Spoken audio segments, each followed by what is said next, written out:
तुरती पींदी मेरी बच्ची कंदी पींदी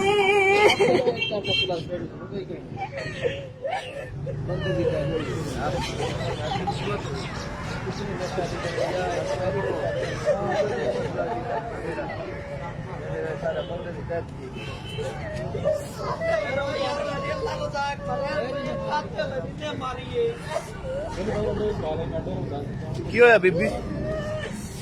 ਟੀਕਾ ਲਾ ਦਿੱਤਾ भैया नशा रीते ने अख बनाई ने मारते अंदर रग खड़न सा को दसिया नहीं टाइम तक